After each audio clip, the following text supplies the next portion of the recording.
주요 뉴스입니다. 유엔 안전보장이사회가 북한군의 러시아 파병 문제를 다루기 위해 긴급 회의를 열었습니다. 김용현 국방장관은 오스틴 미 국방장관과 회담을 갖고 북한군 파병을 강력하게 규탄하는 공동성명을 발표했습니다. 북한이 다음 달 미국 대선을 전후해 7차 핵실험을 할 가능성이 있다고 군 정보당국이 보고했습니다. 대륙간 탄도미사일 ICBM 발사 준비도 거의 마친 걸로 파악됐습니다. 납북자 가족단체가 오늘 대북 전단을 공개 살포하겠다고 밝혔습니다. 접경지 주민들이 이를 막겠다고 경고하며 양측의 충돌도 우려되고 있습니다. 취임 100일을 맞은 국민의힘 한동훈 대표가 11월 안에 김건희 여사 문제를 매듭지어야 한다고 밝혔습니다. 민주당 이재명 대표는 보수 진영 원로를 잇따라 만나는 등 외연 확장에 주력하고 있습니다. 광주의 한 아파트 단지 내에서 초등학생이 재활용품 수거 차량에 치여 숨졌습니다. 운전자는 후진하던 과정에서 학생을 발견하지 못했다고 경찰에 진술했습니다. 시청자 여러분 안녕하십니까? 밤사이 들어온 소식부터 전해드리겠습니다. 미국 뉴욕에 있는 유엔 본부에서 북한군의 러시아 파병 문제를 논의하기 위한 안전보장이사회의 긴급 회의가 열렸습니다.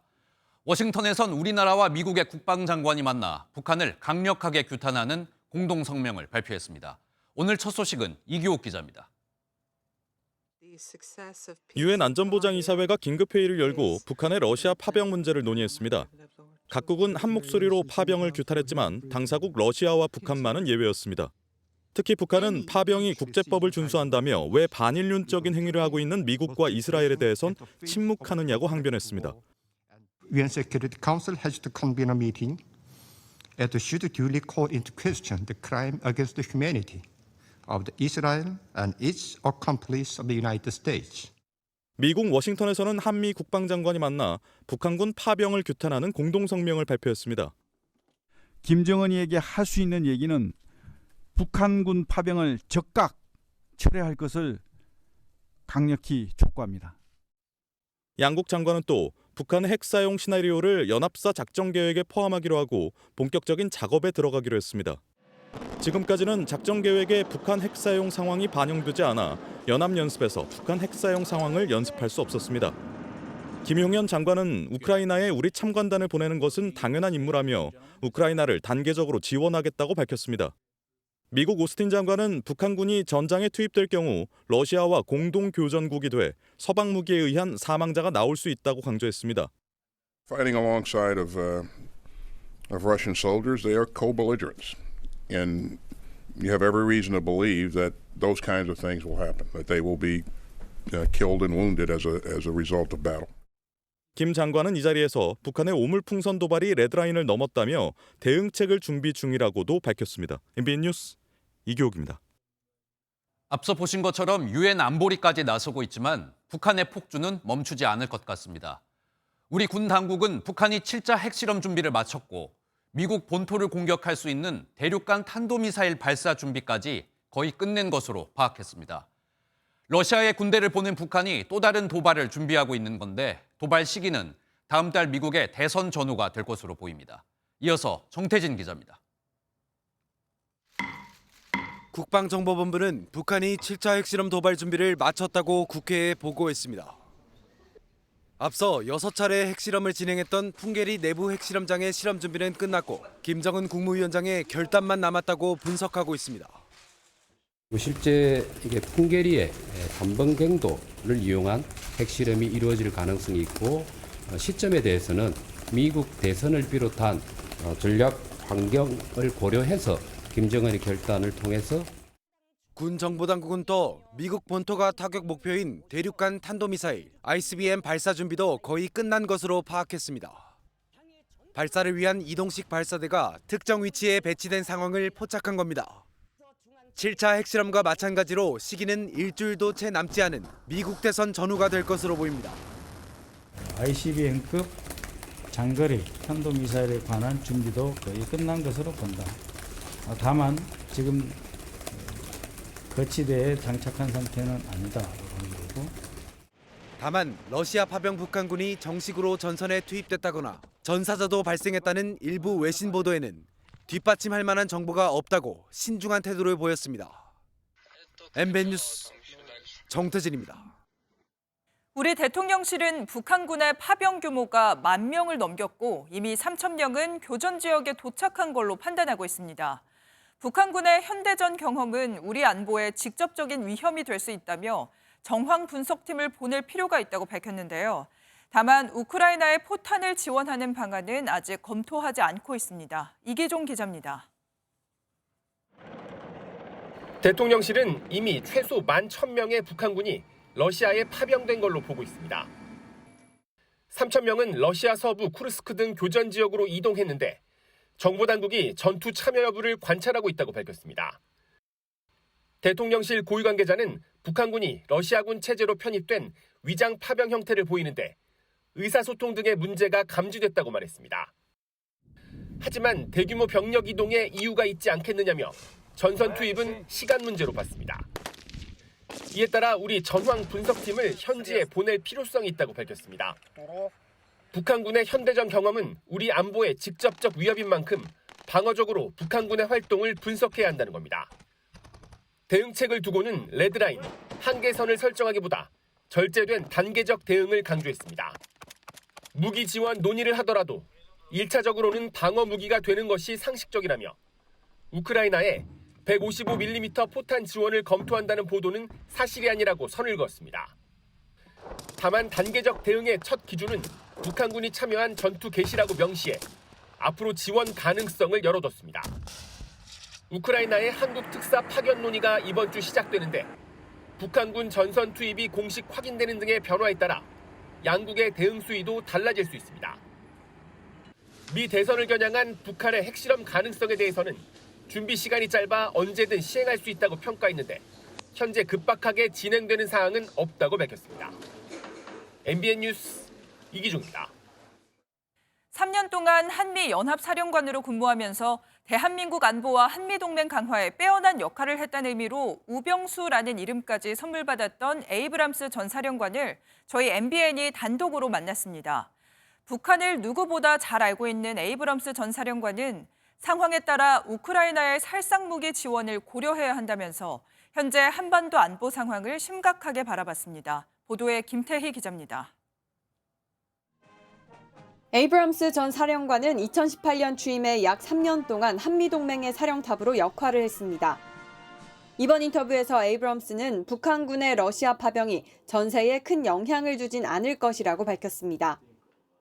Russia loses about 10,000 soldiers casualties every 10 days. So if North Korea sends 10,000 soldiers, for instance, 북한군이 러시아 전쟁에 투입된 배경에는 상당한 대가가 따랐을 것이라고 분석했습니다. technology transfers that are illegal, violate UN sanctions, but could significantly enhance North Korea's ballistic missile program. 또 주권 국가의 결정을 존중한다면서도 북한군 투입이라는 상황 변화로 한국 정부가 우크라이나 지원을 진지하게 고려해야 한다고 조언했습니다. With the introduction of North Korean troops, and I think it should be seriously considered by the Iraq government. It's a big change in whether Korea should provide munitions or not. 북한의 한반도 추가 도발 가능성에 대해선 예측하기 어렵지만 북한이 내부 문제에 더 신경을 쓰고 있어서 가능성이 적다고 덧붙였습니다. MBN 뉴스 김태희입니다. 오늘 하루 중요한 일정을 소개해드리는 굿모닝 오늘입니다. 어떤 일정이 있는지 함께 살펴보겠습니다. 국회 운영위원회는 오늘 전체 회의를 열어 지난 28일 야당 단독으로 소위를 통과한 상설특검 규칙 개정안과 예산안 자동부의 폐지 법안 등의 의결을 시도합니다. 앞서 국민의힘은 소위원회 도중 야당의 일방 처리에 반발하며 퇴장한 바 있습니다. 민주당 돈봉투 의혹으로 재판에 넘겨진 윤관석 전 의원에 대한 대법원 판단이 오늘 나옵니다. 윤 전 의원은 민주당 전당대회를 앞두고 송영길 전 대표의 당선을 위해 돈봉투 살포에 관여한 혐의로 재판에 넘겨져 1심과 2심에서 징역 2년을 선고받았습니다. 금융감독원이 오늘 고려아연 경영권 분쟁 등 최근 불거진 자본시장 현안 관련 긴급 브리핑을 엽니다. 금감원이 고려아연 공개 매수 불공정 거래 조사와 고려아연 영풍에 대한 회계 심사를 진행한 만큼 이와 관련한 내용이 담길 걸로 보입니다. 지금까지 굿모닝 오늘이었습니다. 북한을 향해 대북 전단을 날리면 접경 지역에 사는 주민들은 혹시 북한이 보복에 나서진 않을까 불안에 떨 수밖에 없는데요. 이런 대북 전단 살포를 막으려던 연천군 의회의 시도가 무산됐습니다. 납북자 단체는 오늘 5만 장에 달하는 대북 전단 살포를 예고하고 있는데 이 무인기 사태의 쓰레기 풍선 그리고 북한군 파병까지 시국인 만큼 주민들의 불안은 더 커지고 있습니다. 장덕진 기자가 현장 취재했습니다. 경기도 연천의 한 행정복지센터입니다. 건물 바로 앞에는 10년 전 북한이 발사한 고사총탄이 떨어진 흔적이 남아 있습니다. 당시 탈북자 단체가 날린 대북전단을 향해 쏜 북한군의 고사총탄이 떨어진 겁니다. 10년이 지났어도 이곳 주민들에게 대북전단은 부담스러운 요소입니다. 불안하죠, 당연히. 포탄이 여기까지 떨어졌는데, 면사무소 떨어졌는데, 그럼 몇 사람 때문에 대한민국 사람이 다 벌벌 떨잖아요. 보내지 말래는데 그 사람들은 왜 자꾸 보내는지 몰라. 그래갖고 그쪽에서도 또 이쪽으로 보내고 그러니까는 보내지 않아야 되는데 왜. 연천군이 최근 대북전단 살포를 금지하는 조례를 만들려다 무산됐습니다. 대북전단 금지법이 위헌 결정을 받으면서 연천군 조례 역시 위헌 소지가 있다며 군수가 거부권을 행사한 것입니다. 이런 가운데 납북자 가족 모임은 오늘 대북전단 5만 장을 살포한다고 예고했습니다. 정부가 여태 납북자에 대한 문제를 소홀히 했고 자국민 보호에 소홀히 한 거기에 대한 우리 가족들의 울부짖음입니다. 접경지 주민 100여 명은 트랙터 20대를 몰고 와 전단 살포를 저지하겠다고 밝혀 충돌까지 우려됩니다. 경기도는 전단을 살포하면 전단을 압수하는 등 엄정 대응하겠다고 밝혔습니다. MBN 뉴스 장덕진입니다. 광주의 한 아파트에선 수업을 마치고 하교하던 초등학생이 재활용품 수거차에 치여 숨지는 안타까운 사고가 있었습니다. 운전기사는 차를 후진하면서 뒤에 있는 아이를 보지 못했다고 진술했는데요. 사고 당시 해당 차량엔 보조 작업자가 없었던 것으로 전해졌습니다. 보도에 심동욱 기자입니다. 광주 북구에 있는 한 아파트 단지입니다. 어제 오후 1시 20분쯤 하교하던 초등학교 여학생이 재활용품 수거 차량에 치였습니다. 인도로 올라서 재활용품 수거장을 향해 후진하던 차량이 그대로 학생을 덮친 겁니다. 학생은 그 자리에서 숨졌습니다. 도 있었고 경찰도 있었고 그러니까 이송 안 한 거는 현장에서 명백한 사망이기 때문에. 사고 당시 운전자는 음주 상태는 아니었던 것으로 확인됐습니다. 경찰 조사 과정에서 운전자는 뒤에서 걸어오던 학생을 보지 못했다고 진술한 것으로 알려졌는데 경찰은 운전자가 보조 작업자 없이 혼자 차량을 몰며 작업을 하다 사고가 난 것으로 보고 있습니다. 운전자를 교통사고 처리 특례법상 치사 혐의로 입건한 경찰은 정확한 사고 경위를 조사할 계획입니다. MBN 뉴스 심동욱입니다. 대학교 동문들의 졸업사진과 가족사진을 이용해 딥페이크 영상을 제작하고 인터넷에 유포한 이른바 서울대 N번방 사건 기억하십니까? 우리나라 최고 명문대학인 서울대학교에서 이런 일이 발생해 적지 않은 파장이 일었는데요. 법원이 이 사건의 주범 40대 박모 씨에게 징역 10년의 중형을 선고했습니다. 이시열 기자가 보도하겠습니다. 서울대학교 동문 등 60명이 넘는 여성들의 사진으로 불법 합성물을 제작하고 유포한 이른바 서울대 N번방 사건.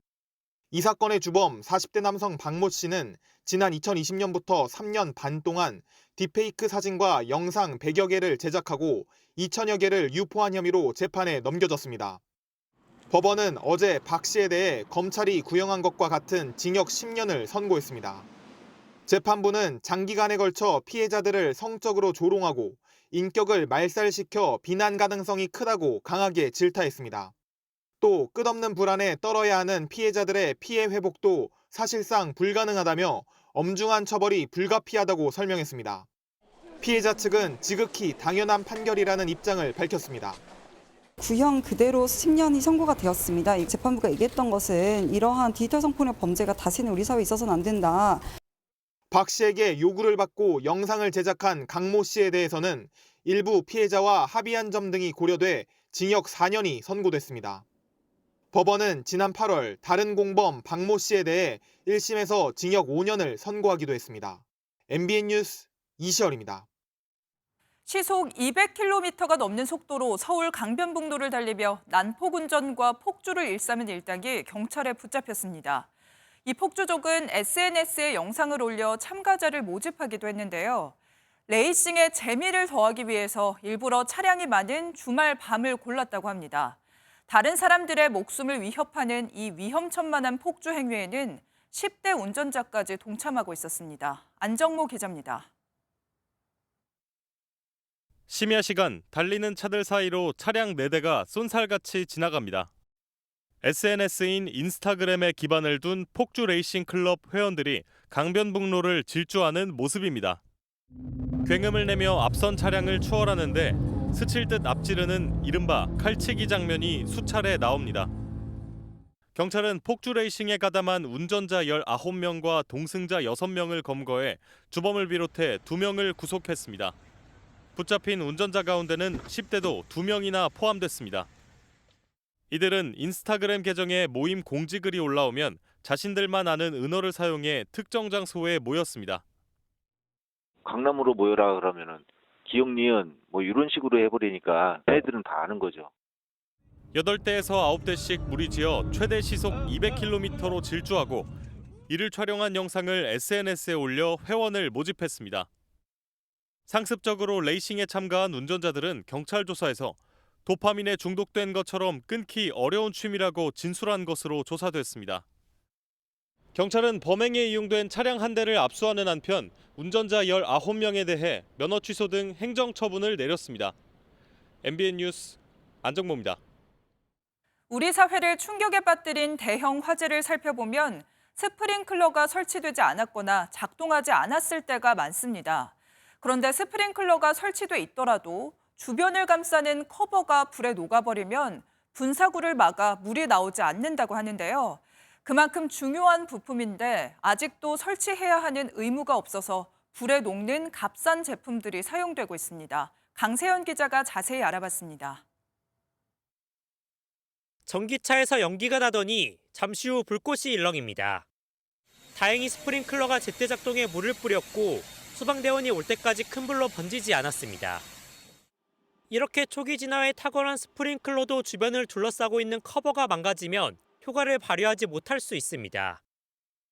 이 부품은 보통 플라스틱으로 만들어지는데 스프링클러 아래에서 불이 나면 모형이 변형될 수 있습니다. 플라스틱 커버를 씌운 스프링클러 아래에 불을 내는 실험을 해봤습니다. 1분간 불을 내고 스프링클러를 작동하니 물이 한쪽으로 쏠려서 나오고 다른 쪽은 불이 아니라 천장으로 물을 뿌립니다. 플라스틱이 녹아 분사구를 가렸기 때문인데 살수 방향이 바뀌면 불이 난 곳에 물이 뿌려지지 않을 수 있습니다. 그래서 화염에 견디는 부품을 개발하도록 한국소방산업기술원이 인증 기준을 만들고 기준에 맞춘 부품도 나왔습니다. 특수 소재로 만들었고요. 3분 정도 발화한 후에 점화한 후에 그다음에 30초간 물을 살수했을 때 그 제품의 변형이 없고 살수 패턴에 그 영향이 없는 제품. 3분 동안 불을 내고 스프링클러를 틀어보니 물이 골고루 뿌려집니다. 방금까지 뜨거운 불 안에 있었던 부품입니다. 보시는 것처럼 조금 그을렸을 뿐 모양은 그대로 유지하고 있습니다. 하지만 아직 인증 제품을 써야 한다는 의무는 없습니다. 그래서 대부분 저렴한 플라스틱 커버를 설치하는데 집과 주차장에 있는 스프링클러를 확인해 보니 모두 플라스틱으로 된 제품이었습니다. 화재 진압 지연이나 화재 진압 실패로까지 이어질 수 있어서 굉장히 위험한 상황에 처해질 수 있다. 이런 문제점이 있습니다. 인증 기준에 의해서 제품이 보급되면 국내 화재 안전에 많은 도움이 될 수 있습니다. 사소해 보이는 공백까지 메워야 큰 화를 막을 수 있습니다. MBN 뉴스 강세현입니다. 우리나라를 찾는 외국인 관광객이 늘어나는 건 좋은 일이지만 유명 관광지에 살고 있는 주민들은 또 그게 아닌가 봅니다. 늦은 밤까지 이어지는 소음에 주민들이 시달리면서 우리나라에서 처음으로 관광객 출입 금지 거리가 만들어집니다. 어떤 상황이 벌어지고 있는지 강서영 기자가 직접 다녀왔습니다. 한복 차림의 관광객들이 무리지어 북촌 한옥마을을 오릅니다. 여기저기 정숙해달라는 표지판이 있지만 들뜬 마음에 목소리는 점점 커집니다. 그 사람들이 바로 코앞에서는 오케이 하다 우리 되돌아서 또 시끄럽게 떠들고. 문제는 유명 관광지인 동시에 여전히 이 동네는 사람들이 일상생활을 하며 살고 있는 집이 많다는 점입니다. 주거용 한옥이 밀집된 공간입니다. 평일인데도 세계 각국에서 몰려든 관광객들로 발 디딜 틈이 없는 모습입니다. 대문 배경으로 찍는 셀카는 기본에 남의 집 계단에 거리낌 없이 걸터 앉아 쉬기도 합니다. 쉬어야 할 저녁 시간에라도 조용해야 할 텐데 오후 5시에 가보니 상황은 마찬가지입니다. 소음 문제만 있었다고 하면 최근에 들어서는 통행이 거의 불가능할 정도로 길을 막고 있는 상태거든요. 아이들이 통학하는 길을 북촌의 민가는 총 120채. 관광객 소음으로 피해를 입고 있다는 주민 민원은 매해 300건에 달합니다. 서울 종로구는 국내에서 처음으로 북촌의 관광객 출입을 제한하기로 했습니다. 내일부터 주거용 한옥이 밀집한 북촌로 11개 주변을 오후 5시부터 다음날 오전 10시까지 통제합니다. 우선 시범 운영을 해보고 내년 3월부턴 위반하는 관광객에게 10만 원의 과태료도 부과합니다. 다만 오후 5시 이후라도 주민의 친인척과 투숙객 상점 이용객은 출입이 되는데 예외 적용되는 관광객을 어떻게 가려낼지는 숙제로 남습니다. MBN 뉴스 강서영입니다.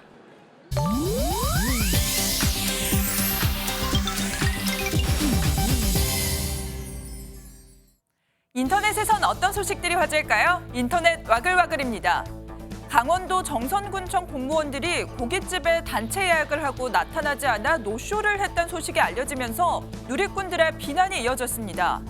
여의도에서 고깃집을 운영하는 업주는 오늘 하루 장사 망했다라며 온라인 커뮤니티에 이런 내용을 알렸는데요. 군청에서 40명 단체 예약을 해놓고 예약한 적이 없다고 해서 녹음 파일을 들려줬더니 그때서야 죄송하다고 한다며 분통을 터뜨렸습니다.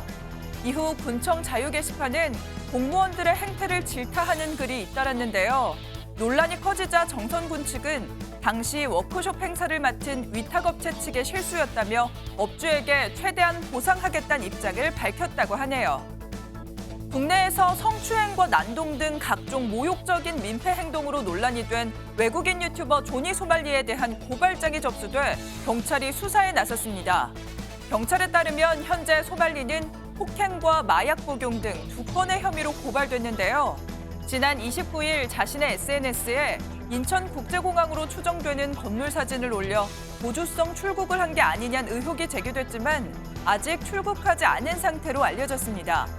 앞서 소말리는 부적절한 행위로 유튜브 계정이 폐쇄되자 지난 28일 부계정 채널에 아베 신조 일본 전 총리의 사진을 들고 셀카를 촬영한 사진과 함께 아베 신조, 난 당신을 위해 한국인을 물리쳤다는 글을 올리기도 했습니다.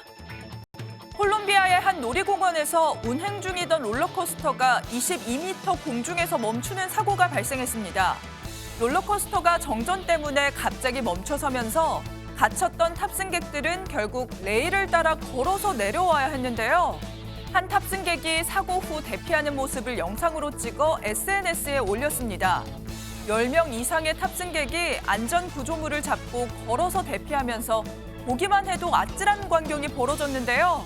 누리꾼들은 저 위에 서 있다고 상상만 해도 힘들다, 인명피해가 없어 천만다행이다 등의 반응을 보였습니다. 인터넷 와글와글이었습니다. 정치권 소식입니다. 국민의힘 한동훈 대표가 취임 100일 맞아 기자회견을 진행했습니다.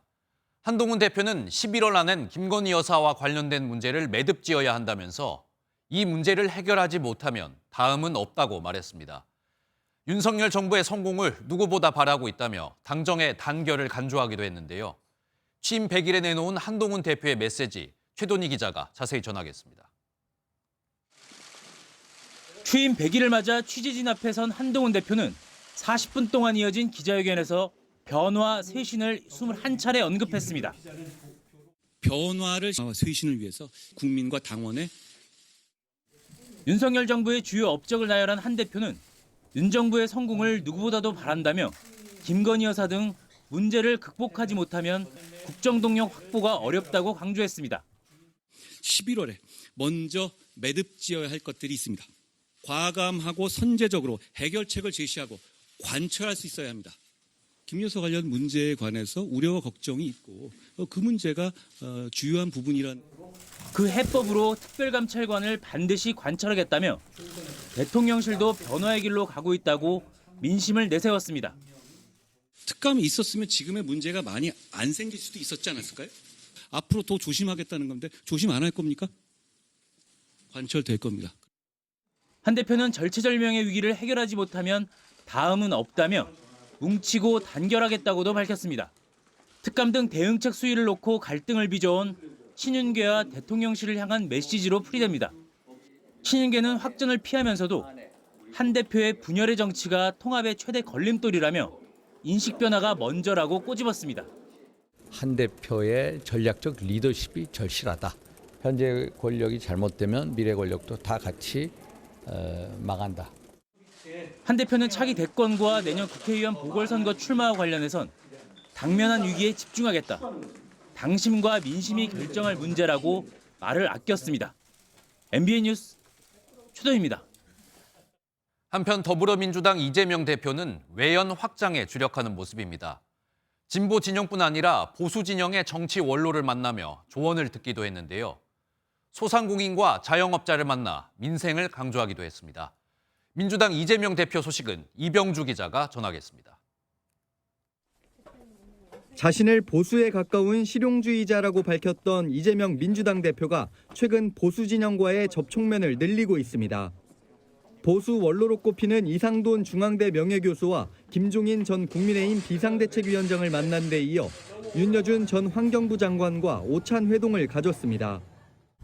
아이고, 먼저 오시세요. 아이고, 죄송합니다. 별 말씀을. 제가 먼저 왔어야 돼요. 아닙니다. 이 대표 측 제안으로 이뤄진 만남에선 최근 민생 경제에 대한 어려움과 국정 난맥상 등에 대한 이야기가 오간 것으로 전해졌습니다. 저는 이 정부가 별로 이렇게 국민의 신뢰를 받고 있는 것 같지 않아서 대표님 역할이 굉장히 크시다고 생각하죠. 저희가 할 수 있는 게 매우 제한적이라서 사실은 우리 어르신들 말씀이 많이 필요하죠. 이 대표는 이후 일정으로 소상공인 자영업자와 간담회를 하고 민생 챙기기에 주력했습니다. 어려워진 경제 상황과 여권의 내홍을 고리로 수권 정당으로서의 면모를 부각하기 위한 행보란 분석입니다. 실제 이 대표는 지난 국정감사 기간 피감기관 증인을 향해 욕설을 한 자당위원에 경고하고 한동훈 대표와의 회담을 또다시 촉구했습니다. 입장이 난처한 건 이해합니다. 그럼에도 불구하고 여야의 대표들이 만나서 논의해야 합니다. 다음 달 1심 선고를 앞두고 이재명 대표가 외연 확장에 힘을 쏟는 가운데 한동훈 대표와의 만남이 언제쯤 이뤄질지 관심이 쏠립니다. MBN 뉴스 이병주입니다. 미국 대선이 일주일도 남지 않았습니다. 해리스와 트럼프 후보는 전국 지지율에서 여전히 1%포인트 차이로 초접전을 이어가고 있는데요. 이런 판세에서 바이든 대통령이 실언을 해 홍역을 치르고 있습니다. 트럼프 지지자들을 쓰레기로 지칭한 건데 해리스와 백악관까지 나서 진화에 진땀을 빼고 있습니다. 워싱턴에서 강영구 특파원입니다. 트럼프 후보 찬조 연설에서 푸에르토리코를 쓰레기 섬으로 비하한 발언의 여파가 채 가시기도 전 이번에는 바이든 대통령이 트럼프 전 대통령의 지지자들을 쓰레기라고 부르는 실언을 했습니다. 히스패닉 유권자 단체 행사에서 트럼프 진영의 쓰레기섬 발언을 비판하는 과정에서 나왔습니다. In my home state of Delaware, they're good, decent, honorable people. The only garbage I see floating out there is his supporters. 궁지에 몰렸던 트럼프 캠프는 성명을 내고 트럼프를 지지하는 수천만 미국인을 경멸한 것이라고 역공에 나섰고 트럼프 전 대통령도 비난 대열에 합류했습니다. He called them garbage. And they mean it. Even though without question my supporters are far higher quality than Crooked Joe or Lion Kamala. 뜻하지 않은 바이든 대통령의 실언에 해리스 부통령도 서둘러 진화에 나섰습니다. First of all, he clarified his comments, but let me be clear, I strongly disagree with any criticism of people based on who they vote for. 한편 로이터 통신 여론조사에서 해리스와 트럼프 후보의 지지율은 각각 44%와 43%로 오차범위의 접전이 계속 이어지고 있습니다. 쓰레기 공방으로 요동치는 미국 대선은 미국 사회의 극심한 갈등과 분열 상황을 보여주고 있습니다. 워싱턴에서 MBN 뉴스 강영구입니다.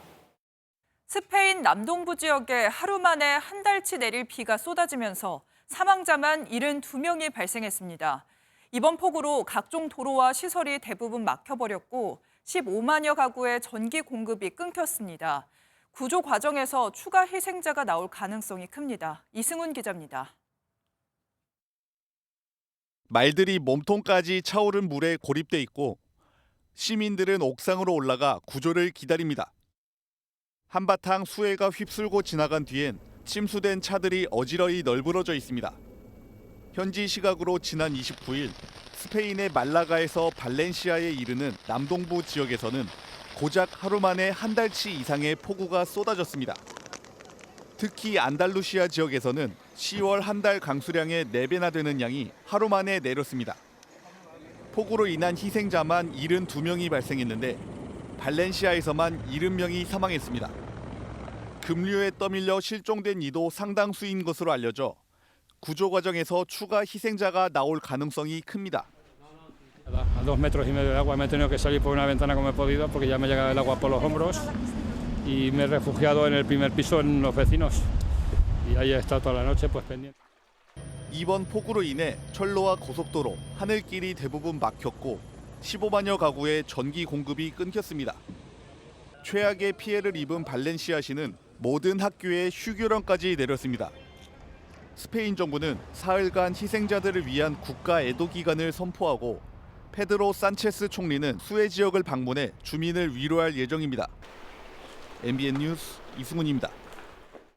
서민들의 내 집 마련에 중요한 대출이죠. 디딤돌 대출과 전세 대출을 놓고 정부 부처가 엇박자를 내고 있습니다.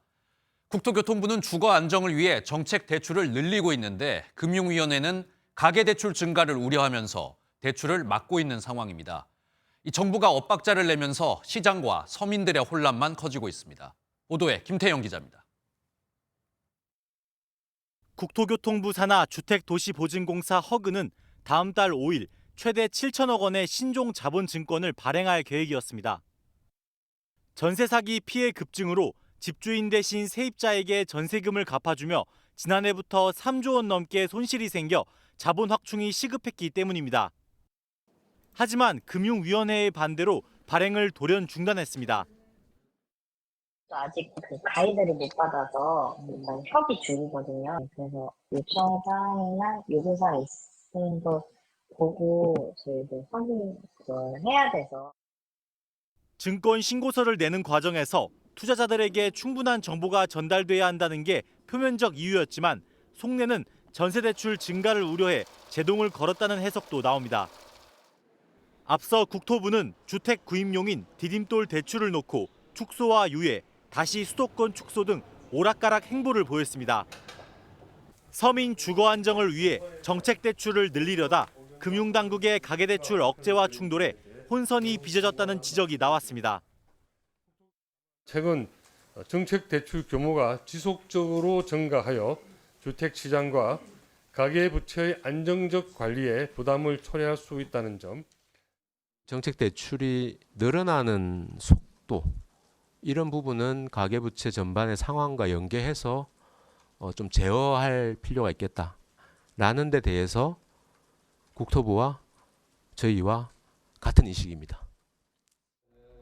서울 아파트 수요를 빌라 등으로 분산하고 서민들에게 내 집 마련의 기회를 주려는 국토부와 가계빚 증가를 억제하려는 금융위가 엇박자를 내면서 실수요자와 시장의 혼선이 커지고 있다는 비판입니다. MBN 뉴스 김평우입니다.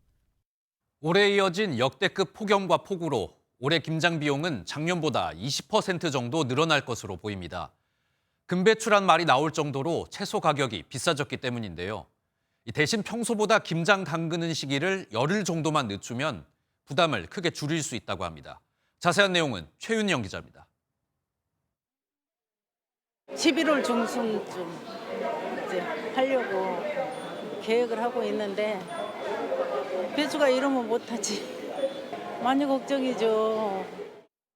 대형마트입니다. 4인 가족 김장을 위한 장을 한번 보겠습니다. 배추와 무, 마늘, 고춧가루, 소금 등 김장 재료들을 담아봤습니다. 몇 가지 품목을 제외하고라도 50만 원 가까이 됩니다. 한국물가협회는 올해 김장 비용이 작년보다 20% 증가할 것으로 전망했습니다. 전국 17개 시도를 대상으로 주요 재료 15품목을 조사한 결과 4인 가족 기준 김장 비용은 전통시장 평균 42만 원, 대형마트 평균 52만 원으로 집계됐습니다. 주 재료인 배추와 무 가격이 1년 전보다 60% 이상 뛰었기 때문입니다. 이상 기후 속 가을 무 재배 면적은 작년보다 20% 줄어 1975년 통계 집계 이래 역대 최소였고 가을 배추 재배 면적도 5년 만에 가장 적었습니다. 아유, 올해는 뭐 더워가지고 객관들이 안 좋아요. 다만 농림축산식품부는 각종 김장 관련 할인 대책들로 배추 가격이 곧 떨어질 것으로 기대하고 있습니다.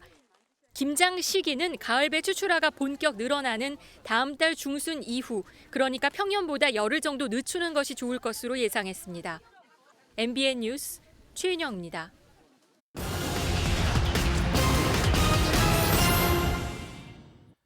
경영권 분쟁 중인 고려아연이 유상증자를 발표하면서 주가가 하한가를 기록했습니다.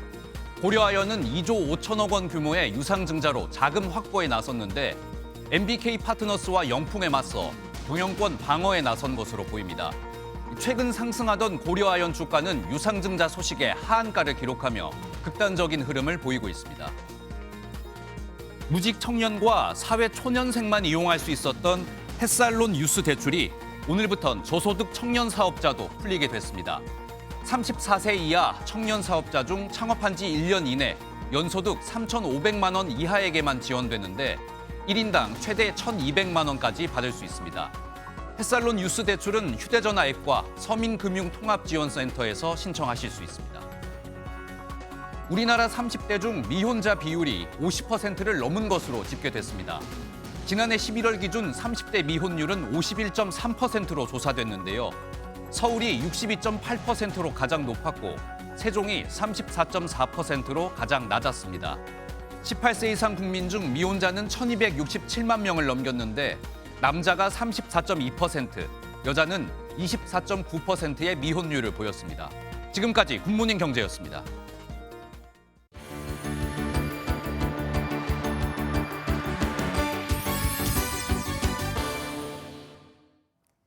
굿모닝 월드입니다. 건물이 와르르 무너져 내렸습니다. 아르헨티나에선 갑자기 건물이 붕괴됐다는데요. 참담한 붕괴 현장의 모습을 화면으로 함께 보시죠. 아르헨티나의 부에노스아이레스입니다. 이곳의 한 호텔이 형체를 알아볼 수 없을 정도로 완전히 무너져 내렸습니다. 10층짜리 호텔이 갑자기 붕괴한 겁니다. 붕괴 원인을 파악하기 위해 현장을 방문한 결과 허가 없이 건설이 진행된 정황이 포착됐습니다. 정확한 붕괴 원인은 아직 공개되지 않은 가운데 현장 건설 관계자 4명이 체포된 것으로 알려졌습니다. 여기저기 얼굴 모양을 그려놓은 호박들이 곳곳에 놓여 있습니다. 동물들도 헬로윈 데이를 맞아서 시간을 보냈다는데요. 영국의 한 동물원 모습 영상으로 함께 보시죠.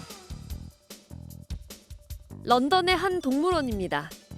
새끼 사자들이 헬로윈을 상징하는 호박 얼굴을 가지고 놀고 있는데요. 헬로윈 선물로 동물들에게 호박을 가져다 준 겁니다. 동물들도 호박이 마음에 들었는지 발톱으로 긁고 이로 깨물며 아주 재미있어하는 것 같은데요. 동물원에도 헬로윈이 찾아왔네요. 지금까지 굿모닝 월드였습니다. 방금 전 들어온 소식입니다. 북한이 오늘 오전 동해상으로 미상의 탄도미사일을 발사했다고 합동참모본부가 밝혔습니다. 군은 미사일 기종과 비행거리 등 자세한 재원을 분석 중입니다. 북한이 탄도미사일을 발사한 건 지난달 18일 신형 전술 탄도미사일과 순항미사일을 섞어 발사한 지 43일 만입니다. 초고층 건물에 불이 나면 사다리 차는 물론이고 엘리베이터도 타지 못하는 상황이 발생합니다. 50층이든 100층이든 결국 소방관들이 계단으로 올라가는 방법뿐인데요. 이런 최악의 상황을 가정한 계단 오르기 대회가 부산에서 열렸습니다. 박상우 기자가 방화복을 입고 소방관과 똑같은 장비를 맨 채 100층을 같이 올라봤습니다. 높이 411m. 우리나라에서 두 번째로 높은 부산 LCT 건물로 소방관들이 일제히 뛰어들어갑니다. 방화복과 안전모, 산소통까지 화재 진압 장비를 모두 갖췄습니다. 목표 지점은 지상 100층, 계단이 무려 2,372개에 달합니다. 기본 안전 장비만 착용해도 20kg이 넘습니다. 저도 소방관들을 따라 직접 올라가 보겠습니다.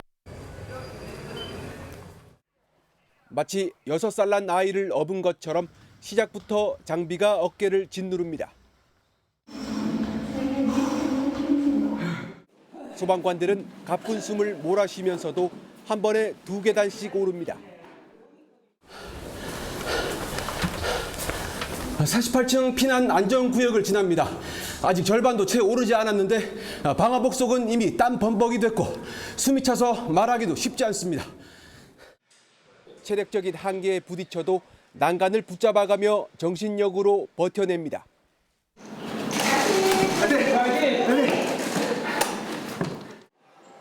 마침내 다다른 결승점.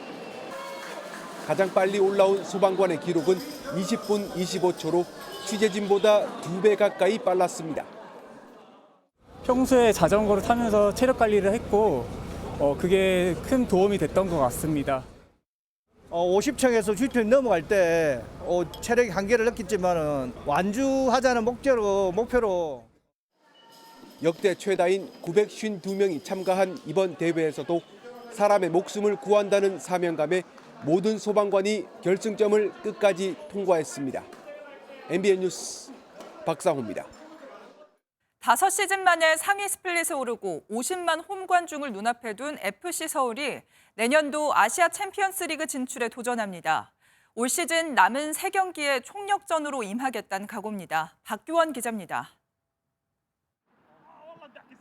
잉글랜드 프리미어리그에서 맞붙었던 기성용과 제시 링가드가 이제는 같은 유니폼을 입고 익숙한 듯 패스를 주고받습니다.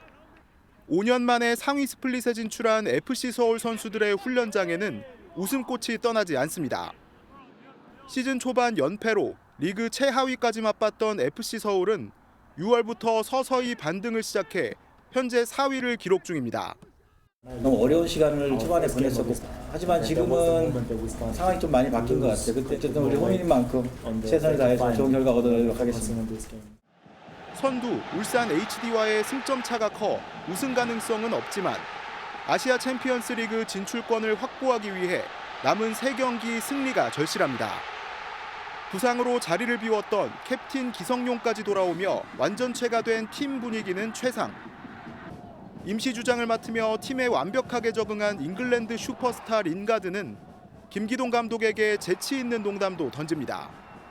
그랬을 때 감독님께서 미디어에서 한번 세게 저를 한번 비판하시고 나서 그때 이후로 조금 정신을 차린 계기가 됐었고요. 11월 포항과 울산전 2번의 홈 경기를 앞둔 FC 서울은 아시아 챔피언스 리그 진출과 함께 프로축구 사상 최초 홈 50만 관중에 도전합니다. MBN 뉴스 박규원입니다. 10월의 마지막 날인 오늘도 큰 일교차를 조심하셔야겠습니다. 현재 대부분 지역이 10도 안팎으로 어제 아침만큼 쌀쌀하게 출발하고 있는데요. 한낮에는 서울과 대구 22도, 구례는 24도까지 오르면서 아침과의 기온차가 10도 이상 벌어지겠습니다. 밤사이 기온이 떨어지면서 오늘 아침도 내륙 곳곳으로는 안개가 자욱합니다. 현재 가시거리를 보시면 홍성 80, 고창 90, 의성은 130m까지 좁혀져 있고요. 김포공항에는 저시정 경보도 발효 중입니다. 안개는 기온이 오르면서 차츰 걷히겠습니다. 한편 내일은 태풍 콩레이가 몰고 온 수증기로 인해 남부지방과 제주도를 중심으로 비가 내리겠습니다. 모레까지 제주 산지에는 최고 200mm 이상, 남해안에도 80mm가 넘는 많은 비가 쏟아지겠습니다. 오늘 대부분 지역이 맑겠지만 제주도는 점차 흐려지겠고요. 남해안과 제주도에는 초속 15m 안팎의 강풍이 예상됩니다. 지역별 현재 기온 보겠습니다. 서울 11.2도, 대전 9.2도 나타내고 있습니다. 낮 기온은 서울과 대전 22도, 광주 23도, 부산은 24도까지 오르겠습니다. 이번 주말까지는 평년보다 온화한 날씨가 이어지겠지만 다음 주에는 기온이 큰 폭으로 내려가겠습니다. 특히 화요일에는 서울의 아침 기온이 3도까지 뚝 떨어지겠습니다. 날씨였습니다. 목요일 아침 굿모닝 MBN 마치겠습니다. 저희는 내일 아침에 다시 찾아뵙겠습니다. 오늘도 좋은 하루 보내세요. 고맙습니다.